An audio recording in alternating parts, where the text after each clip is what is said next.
This business is not sponsored by or affiliated with the United States Department of Veterans Affairs or your state's Department of Military and Veterans Affairs or any other federally chartered veterans service organization. Other organizations, including but not limited to your state's Department of Military and Veterans Affairs, a local veteran service organization, and other federally chartered veteran service organizations provide this service free of charge. You may qualify for other veterans benefit services outside the scope of what this business offers. All disability claims for increased ratings are processed by the United States Department of Veterans Affairs. This business cannot expedite the processing of your claim by the United States Department of Veterans Affairs. Hello, hello, hello. Good morning, good afternoon, good evening, depending on where you're joining us from. Welcome to a Facebook Live presented by VA Claims Insider. I am veteran coach Gil Shuga, along with my buddy, veteran coach Chris Finley. Today we're going to talk about some myth busting. We'll go over some things that you might hear out there on the streets of VA disability world and kind of dispel all those. Chris, how are you doing today? Gil, I am doing great, brother. Glad to share this virtual space here with you today and all the other veterans who are tuning in with us.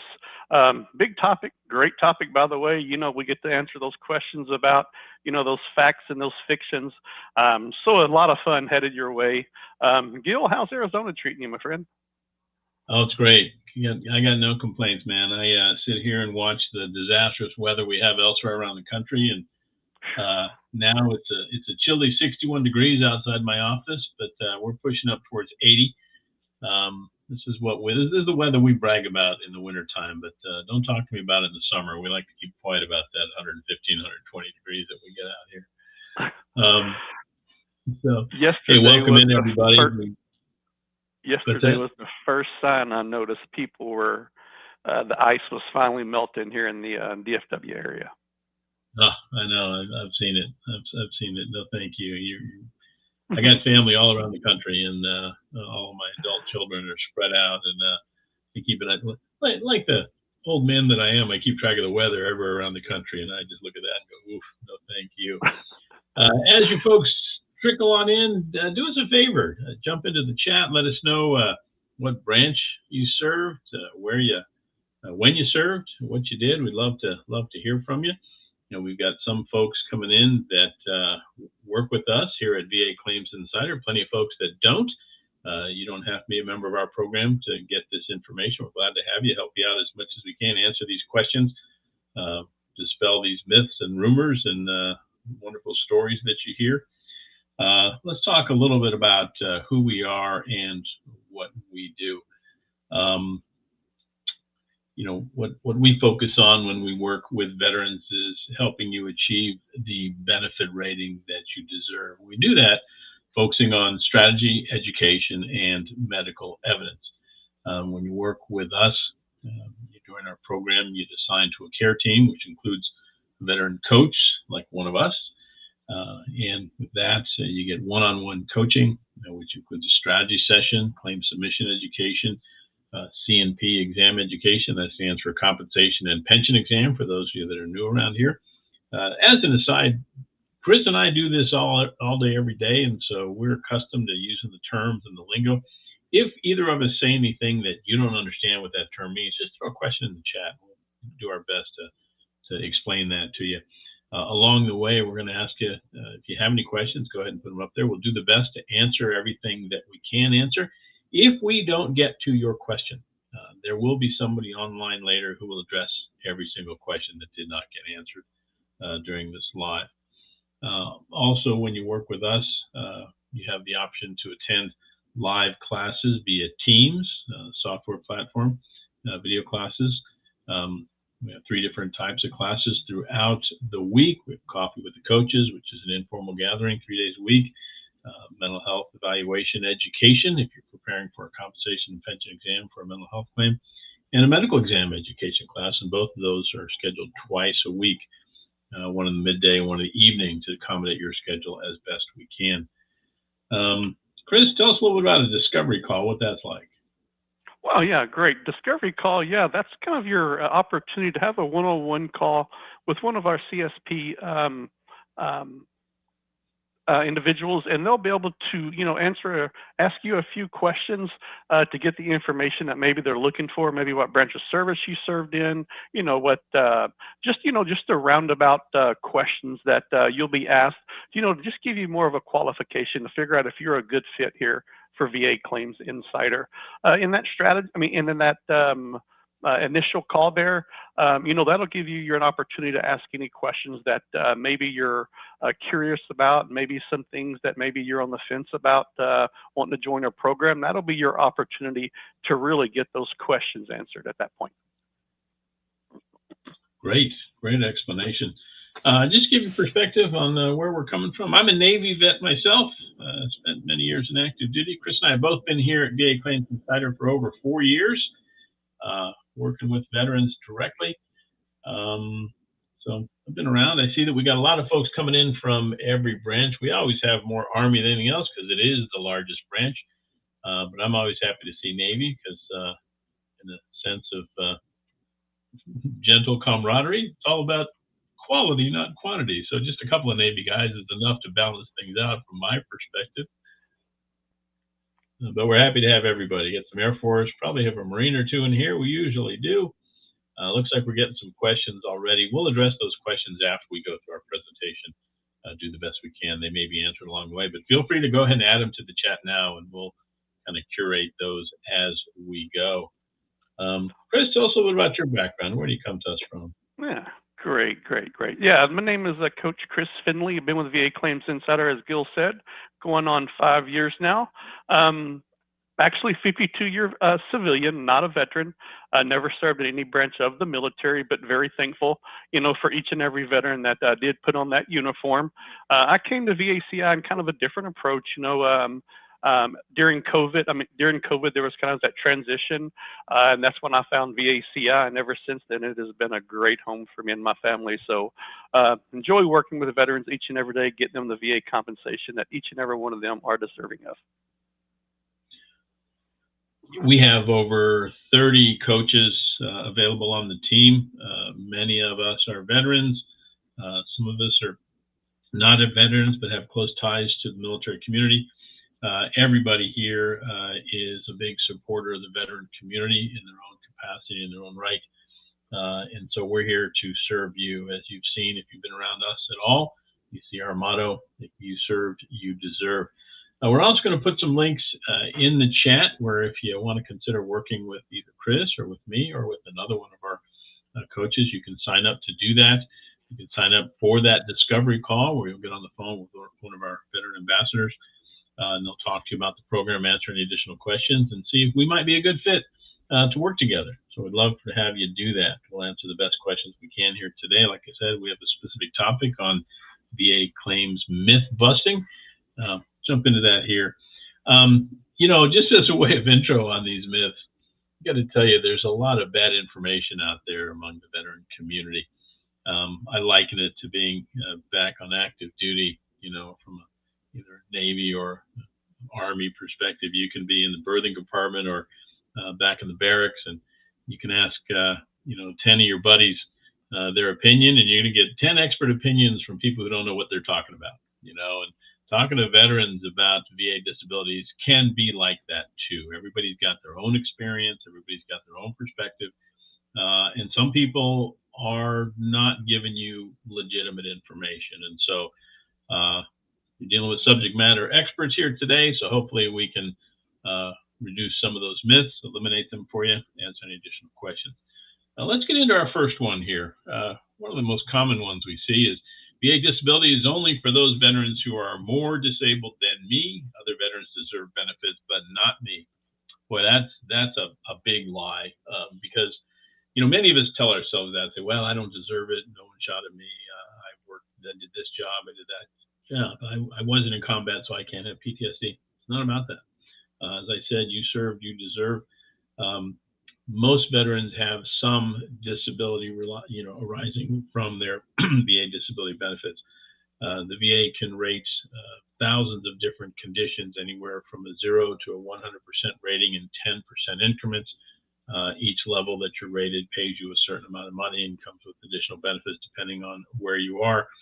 as long as you served honorably, did not have a dishonorable discharge, or then you're qualified. If you show that you have a diagnosed disability condition that arose on active duty, and you can connect those two things, you have a perfectly legitimate claim to make.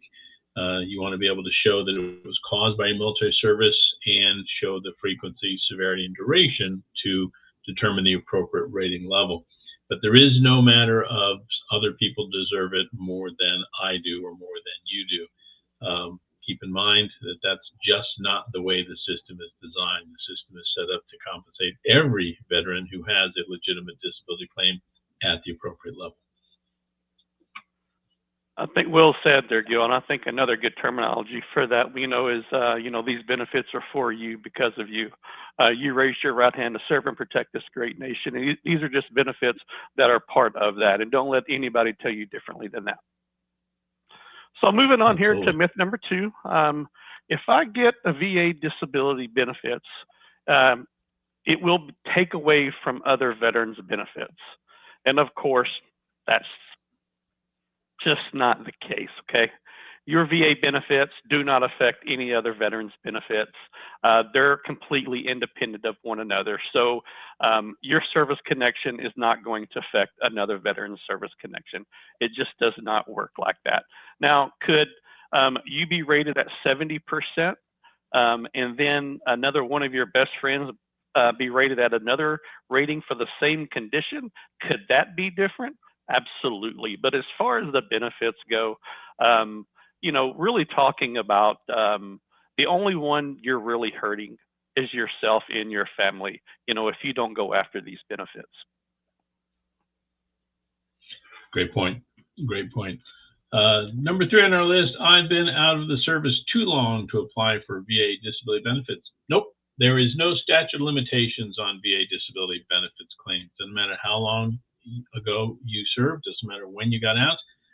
You can apply for benefits at any time. There are no restrictions on timelines. If you have the evidence to support a legitimate claim, you should submit that claim without worry about how long it's been. Yeah, Gil, I hear about this a lot. A lot of those Vietnam veterans come to us saying, is it way past my time that I can file a claim? And absolutely not, as Gil said. There is no statute of limitations there at all. Absolutely. If I don't have my conditions diagnosed in my military medical records, so I'll just get denied. So, yeah, that is a big no-no on that one. So as long as you have your diagnosis documented in a medical record, whether that be the VA medical record or private medical records, that information is seen as good information as well. If you think you have a disability, but you yet don't have it diagnosed, that would be the bigger reason why you would need to get to the doctor and get that diagnosis. Understanding that diagnosis is going to be that #1 key for any claim moving forward. But so yeah, that is something you definitely want to remember. That diagnosis is very, very, very important. Great point, Chris. And a lot of vets are worried because they did not go to medical or sick call or sick bay when they served. And that was common, particularly longer ago. There's certain cultures that, military culture that prevented you from reporting physical limitations that you had. You don't want to be that slacker. You don't want to be that sick call warrior, if you will. For me, for example, I was Navy, like I said, and the only way you were getting me to sick bay was on a stretcher. So go away, I got things to do. Many of us did that. And so you may not have had a diagnosis of the condition, but you still need to get that diagnosed today and then deal with those other hurdles. Even if you had it diagnosed many years ago, but you haven't been to the doctor about it because you've been told they can't do anything about it, or you're self-treating, you're taking Tylenol, whatever you're doing, you still need to get a current diagnosis. If you've seen our founder, Brian Reese, in any of his videos, you know that he's very fond of the phrase, get your butt to the doctor. And that's true. Everything starts with a current diagnosis. So if you have a condition you're considering submitting to the VA, make sure you have a current diagnosis. Current meaning within the last year or two, max, depending on what it is. But it's got to be in your records. Otherwise, the VA is going to say, you've never complained about this to your doctor, so how can it be a legitimate disability? All right. Number 5, I think the VA already gave me a VA disability rating, so I can't apply again. Not true. You can always apply again. The disability process is never over unless you quit or you maximize your rating. If you submitted a claim in the past and was denied, and we'll talk about these as we go, you can still revisit that. If you got a rating that you think is too low, you can revisit that and get an increase. If something arose as a result of another condition that you already claimed and were rated for, you can do a claim for that. Just because you get your first rating doesn't necessarily mean you are done. That's all you have. Great. Not everybody gets to 100%. That's just a fact. Okay. You should get the rating you deserve. Just because they give you a rating doesn't mean that that's all you can get if you have legitimate claims to move forward. Myth number 6, my VSO said I should be happy with my VA disability rating percentage and not rock the boat. So the only time you really should be happy with your VA disability rating if you feel like you got the rating that you're deserving of, okay? If you feel like maybe you're eligible for an increase, go for that increase. If you feel like maybe there was a claim denied and you want to appeal that claim, there's an option as well. But, just never stop this fight. Just because you feel like you're going to rock the boat. Rocking the boat is more for 100% permanent and total veterans. You don't want to start submitting claims, during that time. That would be more rocking the boat versus a situation like this. If you're still, feel like there's some more tools in your toolbox, continue to go after those. Absolutely. And for those of you that might be new to the process, a VSO, that's a Veteran Service Officer or a Veteran Service Organization. Those are organizations and members at places like the VFW or the DAV or Texas Veterans Commission, your state or county organizations that help veterans at no cost to you. And that's a great option for everybody. We strongly urge people to work with those people to get started. But if you're not getting what you want or deserve, or you don't feel like you're getting the attention that you deserve, we're here as an option available for you. But that is a good option. That's what a VSO is, Veteran Service Officer or Veteran Service Organization. And they do things differently than we do. Those of you that have experience with them understand how that works. Number 7, I already got denied before, so there's nothing else I can do about it. If I apply again, the VA will just deny me. Not if you have good evidence to support a legitimate claim. They won't. Okay.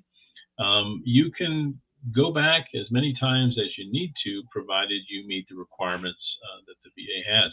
Just because they say no, that's not the end of the road. Okay. I'm not a big fan of taking no for an answer when there's a legitimate claim out there. But if you develop new evidence, you can submit a supplemental claim to follow on, or if you think they made a mistake, you can request a higher level review. There's a couple different kinds of appeals process. You can go to the Board of Veterans Appeals, a variety of different things. So you don't have to take no for an answer. But keep in mind that when the VA does tell you no, there's usually a reason for that. And that's going to be in the decision letter that you got. And when we work with veterans, we look at those decisions. We look at the decisions that were either denied or rated lower than the veteran thinks they should be to determine what the reason for that is, and if there is, in fact, recourse or a path to get around that and to do something else to revisit that claim, to open it up again and get you those benefits. So myth number 8, if I apply for VA rating increase, the VA will reduce my current rating. Highly, highly unlikely they're going to do that. Of course, the VA generally does only review the specific condition you filed for and nothing else. So that's highly unlikely that would happen. I know a lot of veterans really ask that question, is this going to affect my rating, if I go for an increase or anything of that nature? And like I said, it's highly unlikely that that's going to happen. And a lot of times, you can take into effect that 5, 10, 20-year rule as well, which will definitely give you more of a better understanding about, being safe. Absolutely. 9, the VA has it out for veterans and intentionally denies their disability claims. We hear these kinds of things from veterans that are just mad, but the fact of the matter is the VA doesn't intentionally deny anyone. The VA has very specific regulations and statutes they're required to follow. and they require them to receive certain kinds of evidence to be able to say yes to a claim. And veterans who fail to meet those standards are going to get denied. It's not a matter that the VA rater doesn't like you. They don't know you. They don't know you personally at all. They're just simply looking at the evidence. And that can be very frustrating. You know, the VA disability system is not an unfair system. They're not out to get you, but it is a complex system. It is complicated. If you don't understand how it works, if you don't understand what the requirements are, if you don't understand what the symptoms are that the VA needs to see, if you don't understand what a nexus is, if you don't understand that you need a current diagnosis, and you fail to provide the VA with any or all of that information, you're forcing them to say no. And so when we coach and educate our veterans with our strategy, our education, how important medical evidence is, we want you to be equipped with all of those things necessary for the VA to say yes and make it very difficult for them to say no.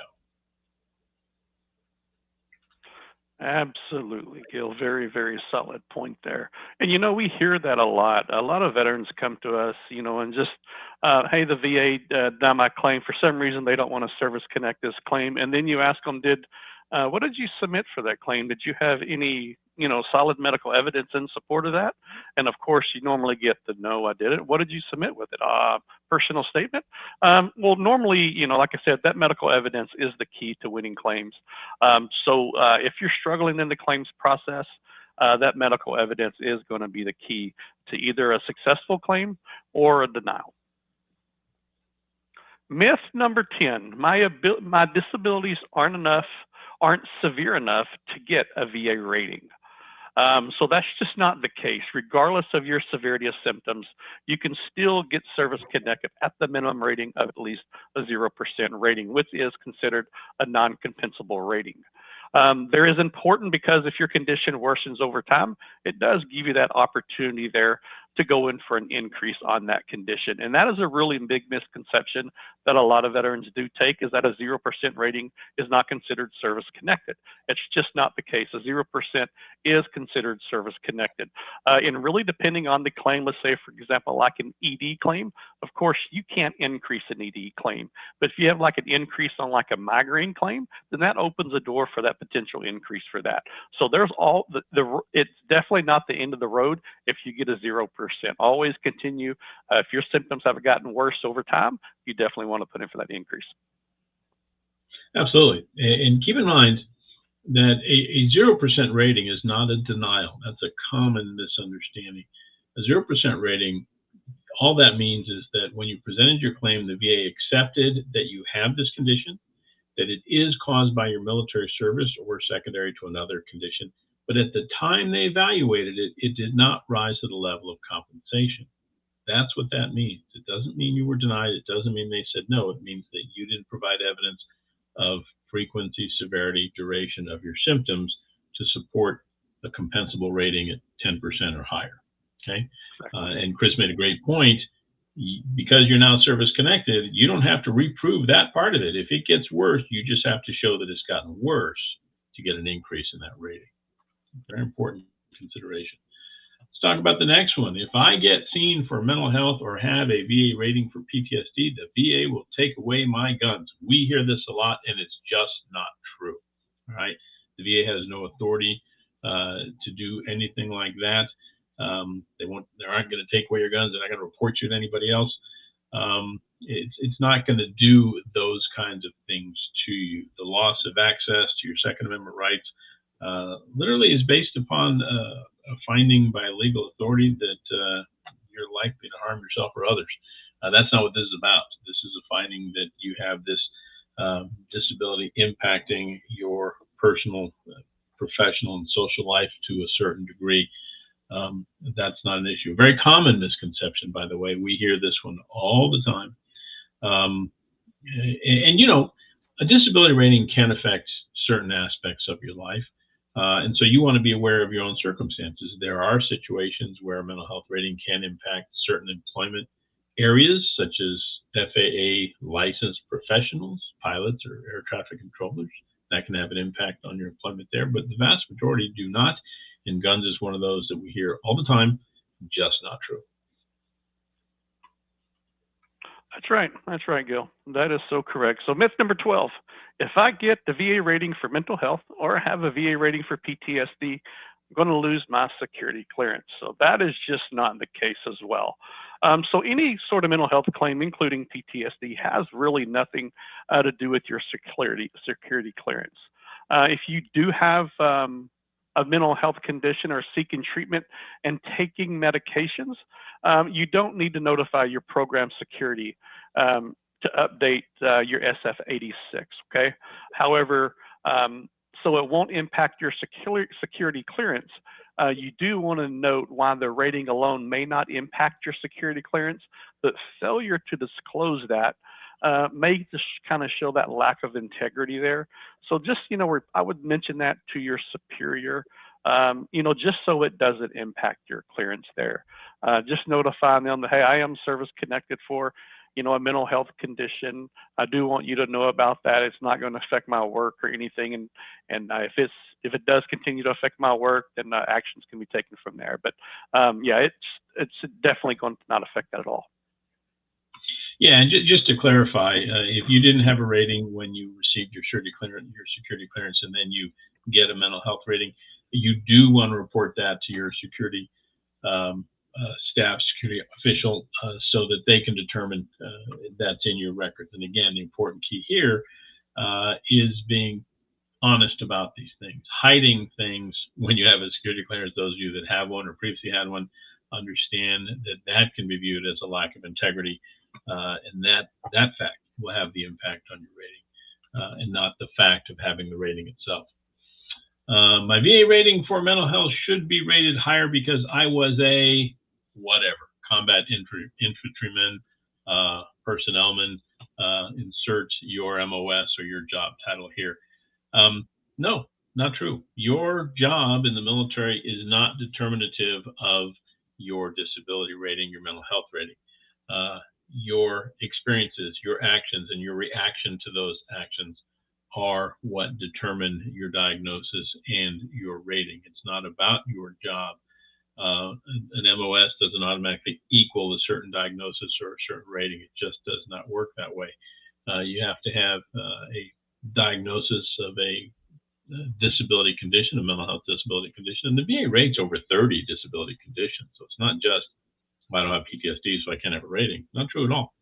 But you have to have that diagnosis and then evidence showing, again, you hear this phrase a lot, frequency, severity, and duration to get you the rating that you deserve. So it's not tied to what job you did. It's tied to what you did and what your activities are. And many of you understand that it didn't matter what your MOS was, you did whatever they told you to do, We had plenty of folks that, their MOS or their job title would indicate that they had a very cushy job, but in reality, they did something far more extreme than what you might have thought. Let me give you an anecdote here. I worked with a woman vet who was an Air Force photographer, right? Doesn't sound like that's a big deal, taking pictures of building openings and general visits and things like that, right? No, what her job was, whenever there was an aircraft crash, she flew with the investigation team and took pictures, which included the people who didn't survive the crash. You think that took a toll on her? Absolutely it did. Absolutely it did. And so your MOS is not determinative of a rating. Your experience will be. And you got to have the evidence to show it. Well said. Well said, Gil. Myth number 14, if I get a VA disability rating, physical condition, or mental health, my employer will find out and take negative action against me. So no, your employer has no way of knowing this information unless you tell them. If negative action is taken against you because of your VA disability, it could be a violation under the Americans with Disabilities ADA Act, okay? So you would definitely want to act on that if you felt like maybe, you were getting let go because you have a mental health issue, or maybe you're missing work due to your mental health, or maybe it's affecting you heavily at work. And if actions are taken against you, understand then you can definitely fight back with that Americans with Disabilities ADA Act as well. Yep, absolutely. Number 15, if I get a 100% VA rating or PNT, permanent and total status, I can't work anymore. Not true. Your VA disability rating, with one specific exception, has no effect on your ability to work. The VA doesn't care how much you earn if you have a rating, even if you're 100% permanent and total. That's a designation of your disability, entitles you to the benefits that come with that. The only time work status can be affected is if you're rated for what the VA calls total disability individual unemployability, TDIU or IU. Unemployability, those are all terms that people throw around. Total disability individual unemployability. It's a specific designation that the VA will assign to a veteran who is not rated at 100% on their conditions, but because of their rated conditions, they can no longer work. And so the VA may assign a TDIU benefit, which pays all of the same benefits as 100% permanent total, but it has a very severe earnings restriction. It's at the federal poverty level. I forget what the number is, but it's very low. And they keep track of it, they look at your Social Security records and your tax records. If they find that you're making more than the minimum allowed, you will lose that benefit. Okay, so it's intended only for veterans who truly can't work, that don't have a path to 100% permanent and total, but they still are prevented from working by their service-connected disabilities. That's the only time. Any other rating that you have, what's called your scheduler rating, that's the overall number you have, 30, 50, 70, 80, 90, 100. Your scheduler rating does not affect your ability to earn income or to work. Absolutely. And Gil, how often do you think you hear this? I know I hear it quite a bit. How about you? Which one? The earnings? Yeah, no, if I get a PNT status, I can't work anymore. Oh, yeah. Oh, yeah. We get that question a lot. I get it often, and it's one of those common myths, like the guns, yeah. Well, I don't want to lose my job. I've got a great job, and I don't want to lose it because of my benefit. Doesn't happen. That's not the way the system works. That's not the law. TDIU is the only one where that has any impact. You could be a millionaire and still be good. Mm-hmm. Absolutely. Myth number 16, once I get service connected, I must go to the VA for all my medical care and treatment. So that's not the case. You don't need to go to the VA for medical care unless you want to. Many veterans have their own private insurance and they choose to use that private doctor in their local area. That's nothing more, nothing less than the same thing when it comes to a medical diagnosis. As long as you have that in a medical record, whether that be a VA facility or your own personal provider, it's the same thing when you're talking about care. You don't have to go to the VA. Now, does it help to get things documented in the VA for that stuff to be in your blue button? Absolutely it does. But is it a must? No, it's not. That if you use your own private provider, a lot of times they're going to be more reluctant to give you a diagnosis for something versus the VA. They just may want to report the symptoms and everything, but not give you that initial diagnosis. So really having your own personal provider can be a good thing, but it's kind of always good to try to get things documented as well through the VA so that gut is going your blue button and it does show that care as well. Yep. All right. Down to 17, I think, right? Sorry, I was reading some of the comments. I should have a VA rating because the VA medically diagnosed me and is treating me for the condition. Nope, not true. And here's why.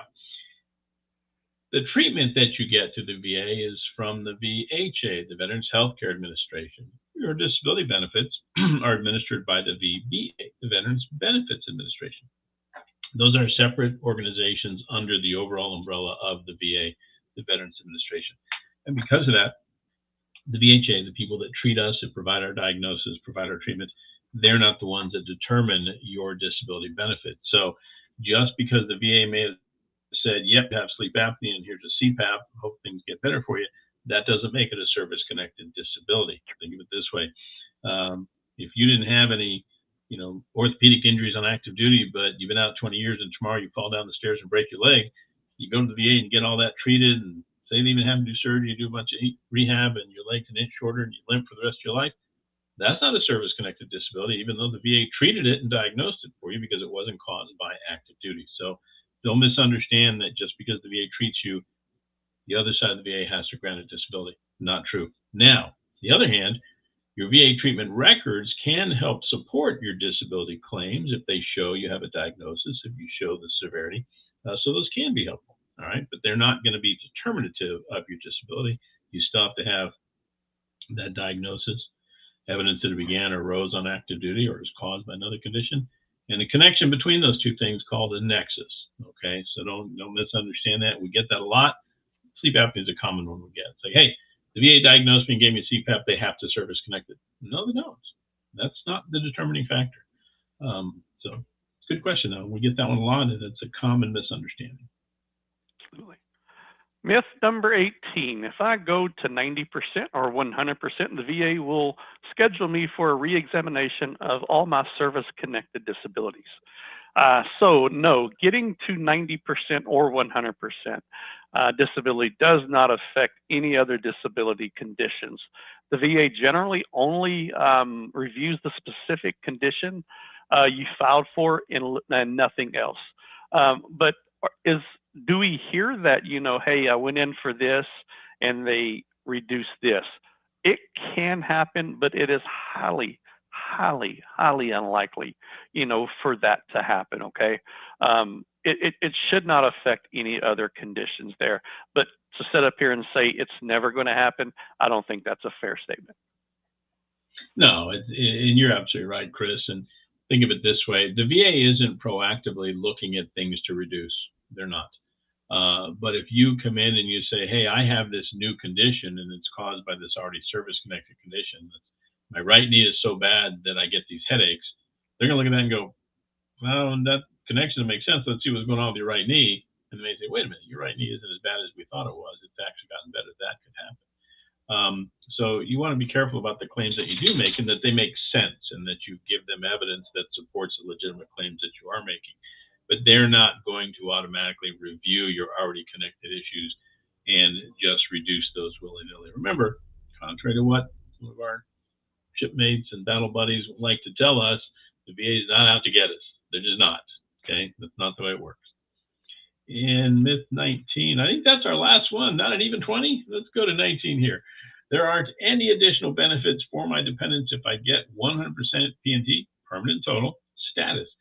Not true at all. 100% permanent total brings with it so many more benefits. A lot of vets are just not aware of. And you can find information about that on our blog, the 50 Best 100% VA Disability Benefits. There's a guide for that. But just to touch on a few, once you're at 100% permanent total, you're still eligible for free VA health care. That kicks in much earlier, but that continues. But you're also eligible, and by the way, that's not just for service-connected conditions, that's for all conditions, whether they're service-connected or not. You as the veteran are eligible for dental care through the VA at that point.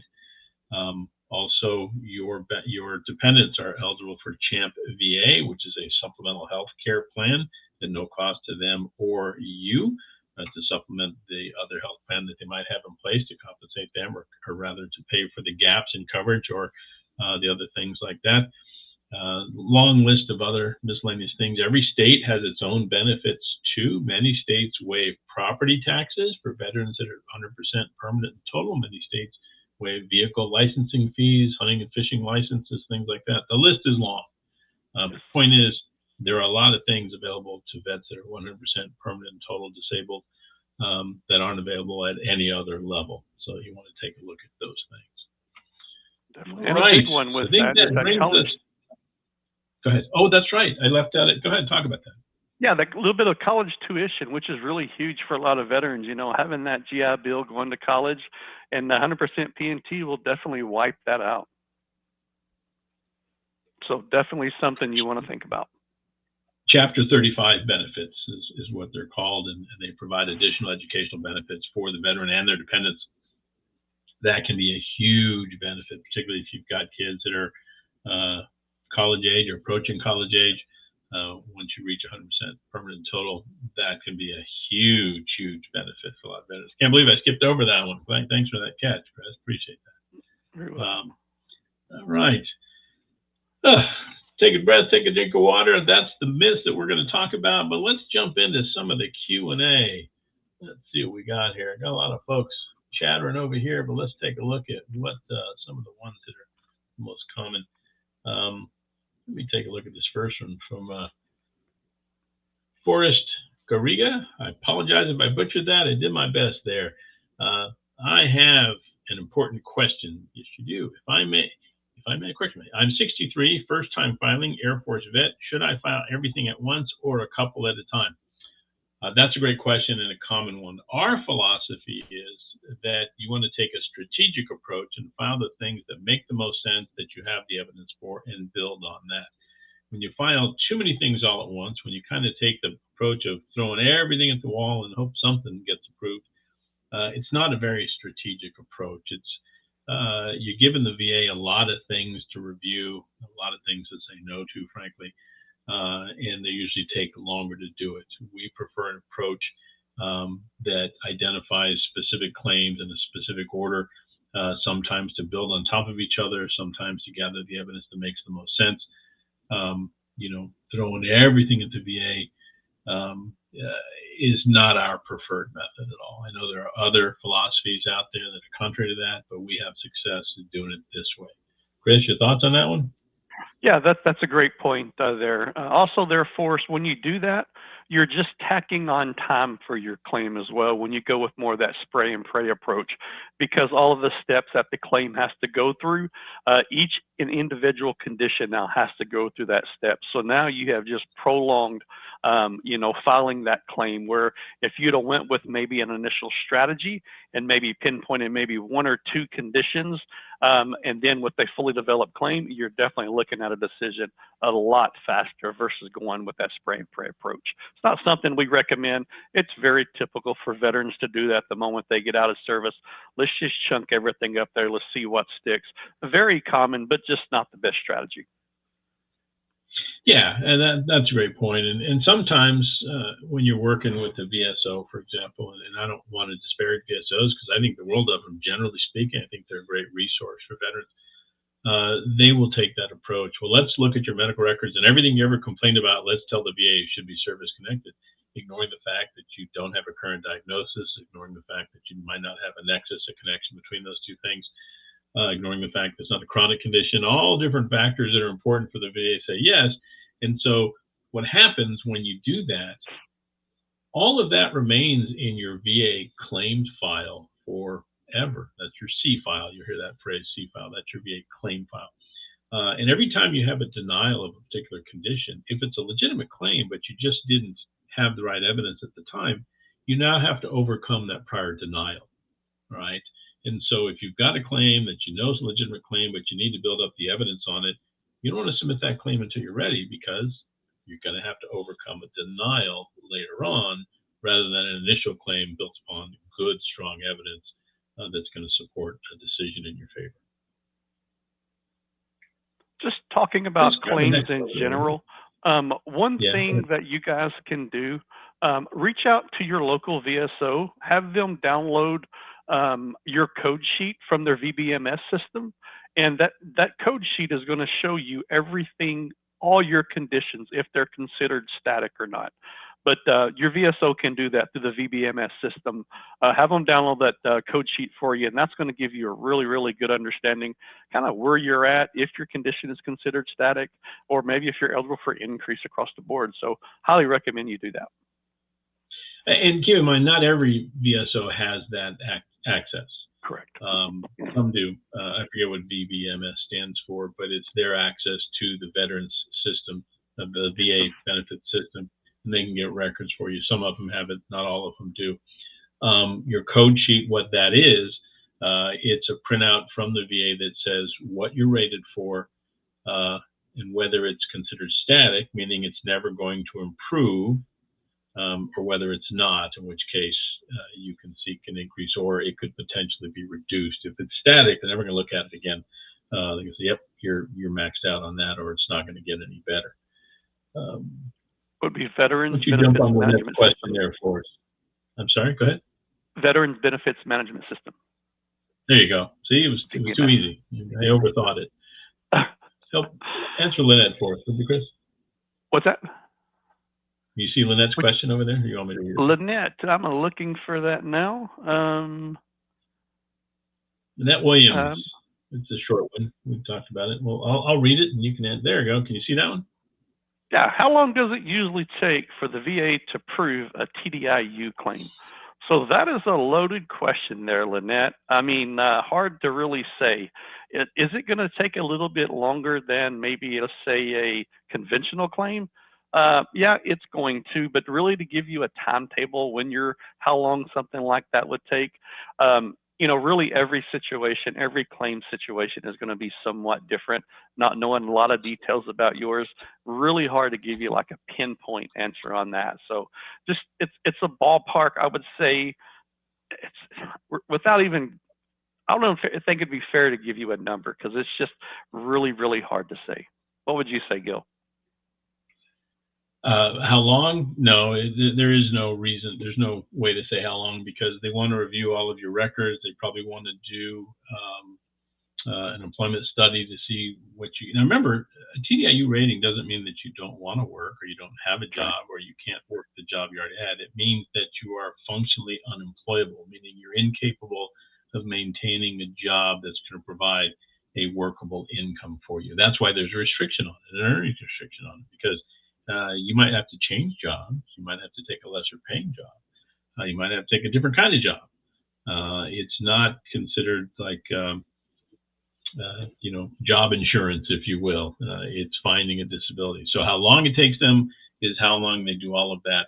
And that's usually the same amount of time as a regular claim. No way to predict exactly what that is.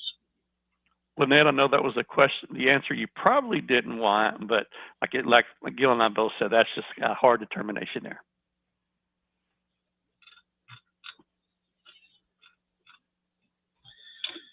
Okay, let's see what do we got next here. Let's see who's in here that we could take a look at. Let's see. I was told from Mark Ledbetter. I'm just going to throw in a comment here. Most statements we get from our veterans that start with "I was told," usually don't lead to very accurate information, but that's okay because that's why we do this. That's why we're here. I was told 7 years from the date of your honorable discharge, if you're diagnosed with multiple sclerosis, it is considered service connected.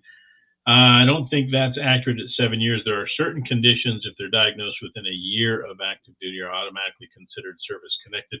Chris, you got any different information on that one? I don't think that one. On the MS, that's, I wish somebody would chime in on that one.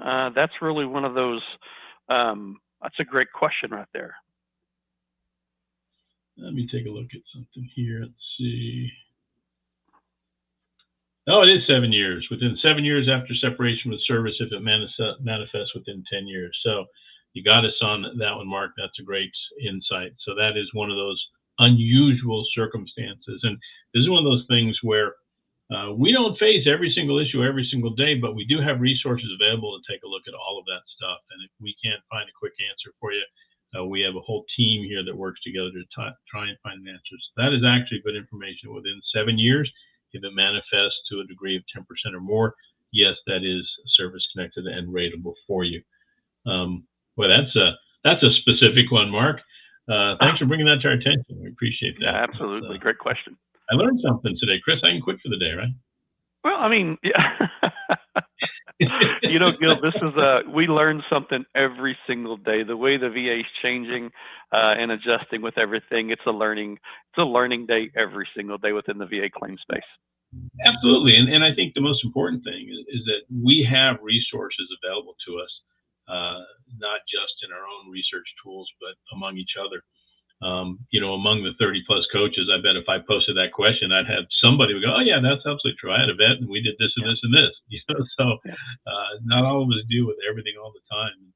I don't know about you, Chris, but I get new conditions every couple of weeks.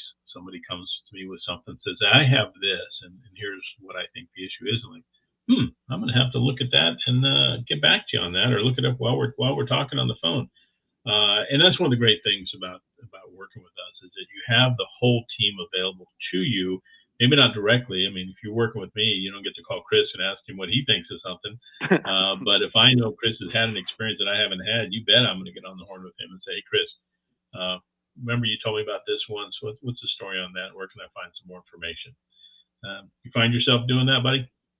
Yeah, I mean, very common. When I see a condition I've never seen or heard of, Google becomes one of my best friends, and sometimes Google's not even right. So then that 38 CFR becomes a better good friend. And then I take a look at it there, and I tell you what, I think there's over 800, 900 rateable conditions with the VA system, and you thought you've heard them all until you just get another one that you've never heard of, and it's daily. It is so daily. So yeah, that's very typical to hear that. And the resources, like Gil said, I mean, our live classes, our Facebook channel, our resources online, which is really great. When you go to our website, all you have to do into that search bar is just type in any topic. So say, for instance, it was this condition here, this MS. You could just type that in, and you would be able to get an overflow of information regarding that. So use your resources. That's what they're there for. Knowledge is power. Equip yourself with that. Great idea. Great point, rather.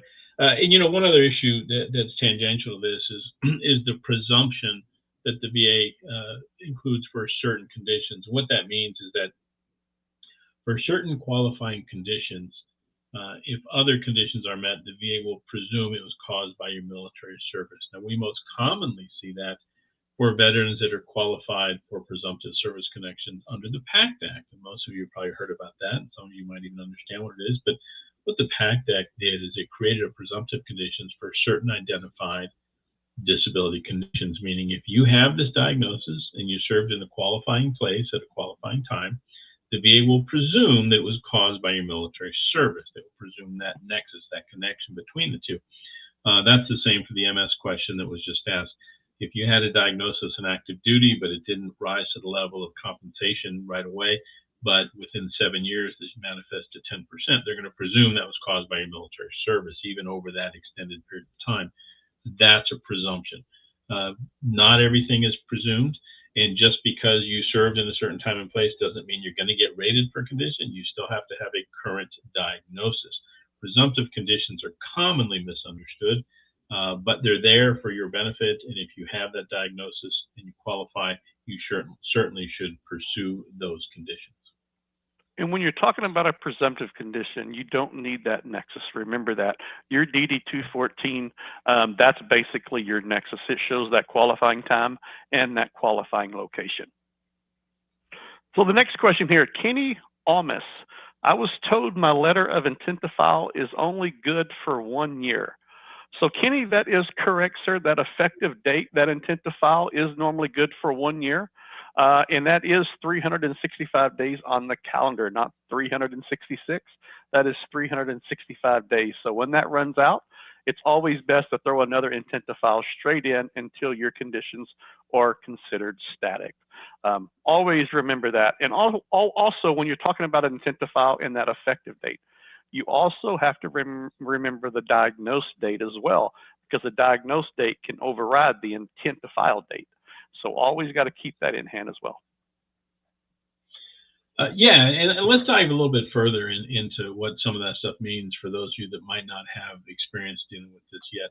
An intent to file. It is simply a notice to the VA that you intend to file a claim sometime within the next year.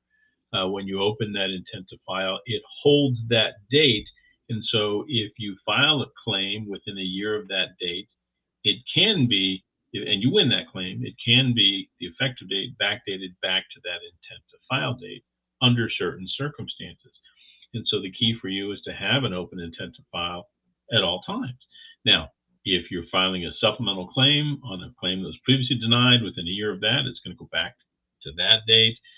If you file intent to file, but you don't identify a claim, and then you get a new diagnosis, you file it later, as Chris mentioned, then intent to file date is going to be your date. And so there's a lot of factors that go in there. Vets get confused and go, well, they didn't give me my intent to file date. Well, let's take a look at why. There's a variety of different reasons for that, but it is good for a year. But once you file a new claim on that open intent to file, it effectively gets used up.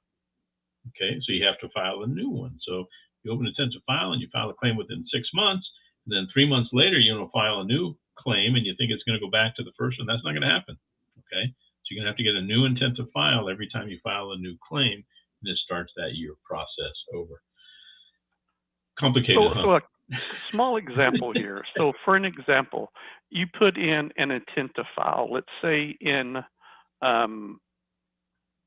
March of last year, okay? You put in your intent to file, and then you're filing for sleep apnea, and you get a diagnosis in December of the same year you put it in. Your effective date is going to be December, not back to March. It's going to be December, because that's when you were diagnosed with that condition. Didn't know if there was a mix-up there, maybe a better understanding of that. Yep. Okay. Let's see. What else we got in here? You see any that you like in particular? We're trying to get to as many as we can here. I'm going to do this one for fun. We're going to look at USMC Farrell. This is less of a question, more of a brag on us. Absolutely. I went in on my own and had no evidence, so obviously was denied. Once I learned from VA Claims Insider what I needed to back up my claims, I was finally awarded what I deserved. Great to hear it. Glad to hear that. And the only reason I wanted to highlight this is we hear things like that often. We get veterans that come to us that have worked for years and it gets stuck at a particular rating. They don't know how to get over it. They don't understand the process.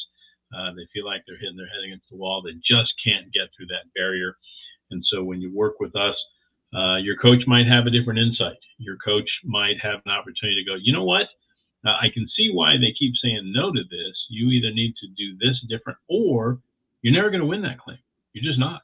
That happens sometimes. And we're put in a position oftentimes to be dream crushers and to tell you you're never going to win that claim. Or even if you win that claim, it's never going to be rated above 0 or 10%. But we might see a better path for you that makes more sense. That's going to get you the rating that you deserve. You know, if you have a path to get to 100% permanent and total, does it matter how you get there, or does it matter that you get there? It matters that you get there, okay? Because once you're there, you're done. You don't need to ask for anything else. That's the most you can get.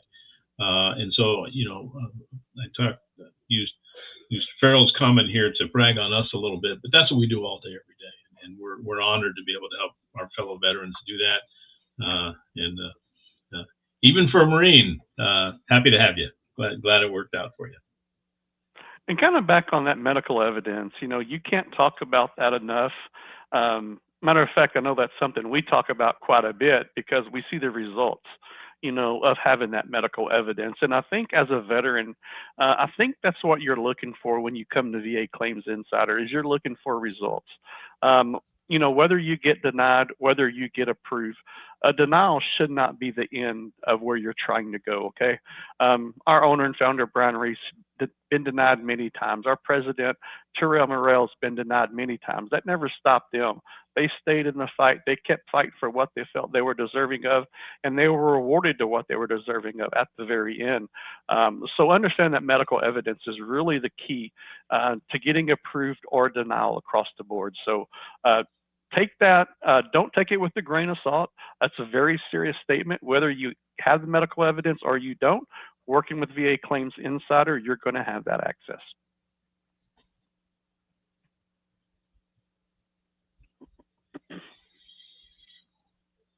Okay.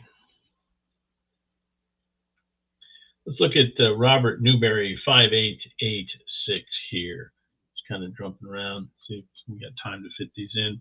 Oh, we're almost out. Let's do this one as our last one. And I'm going to remind you, I didn't realize it was so late. Enjoying myself too much.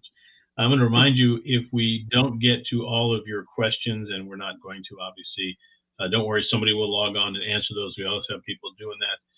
Once we get through that, I'll cover a couple of things here at the end. And 80% was told if I went for another 20 and lost, or even if won, they might recalculate the 80. I could lose money. Is this correct? As Chris mentioned in one of the myths we talked about earlier, very unlikely. Okay. Depending on what you asked for, if you're trying to get that additional 20% and you're trying to say it's connected to something else that's gotten worse, but it hasn't gotten worse, that's the only time they're going to look at the underlying conditions. But rarely does that happen. It's unlikely that that's going to happen. If you have other service-connected disabilities that you feel are either underrated or not rated at all, of course you should pursue them and not avoid them for fear that they're going to reduce your rating. And we'll tell you that when you work with one of us, we're going to look at what you're rated for and tell you what makes the most sense for you. We're going to find the gaps in your rating that might exist. And we're also going to tell you if you have certain things that are rated high and you shouldn't touch them again because it doesn't make sense for you to do that. And why ask the VA to take a look at something that you've got a good rating on? So no, you don't want to avoid a rating because they might recalculate or reduce your overall rating. But you want to be strategic about it and make the right choices and submit claims that make sense for you. Chris, any thoughts on that before I wrap things up here? I'm frozen. You are. That's okay. I just thought you were being very still, very Zen-like. Well, let me just go through our wrap up here, and then we'll thank you all for joining us very much. Remember, when you work with us, you get assigned to a care team, and we're on that care team for you. And we help to identify strategy, education, medical evidence. Those are the keys to getting the rating that you deserve. You get that one-on-one coaching with us, like Chris, me, someone else. Like I said, we have more than 30 coaches on the team. You get a strategy session to help plan what's going to make the most sense for you. These are your claims. Nobody should care more about them than you. But we educate you every step of the way, coach you on that, claim submission education, so you submit your claim the right way. And then we make sure that you get the education you need to prepare you for the upcoming exam the VA is going to hold, the compensation and pension exam. We have our live classes I talked about at the beginning, 3 live classes a week for different topics, all designed to make you the best claimant you can be. Our goal is to get you the benefits you deserve. Take a look at our website or even on Amazon. You'll see Brian Reese's new book, VA Claim Secrets. Great book, tell you more than you ever thought you could learn about VA Claims Insider, or VA Claims Disability Benefits, rather. If you want to learn more, schedule a strategy call, or a discovery call with one of our veteran ambassadors. You can talk to them, go to vaclaimsinsider.com. They'll get you on the phone, answer any additional questions you have. If you're ready to come on board, you want to work with either Chris or with me, welcome to sign up and work with us directly. We'd love to have you. If you look at my ugly mug and say, there's no way I want that guy, they'll send you over to Chris or somebody else. With that, we're glad you joined us today. We thank you all very much. Chris, it is always a pleasure to see you. I don't get to see you often enough, being the way we work virtually these days. Folks, thank you very much. Have yourself a great rest of your day.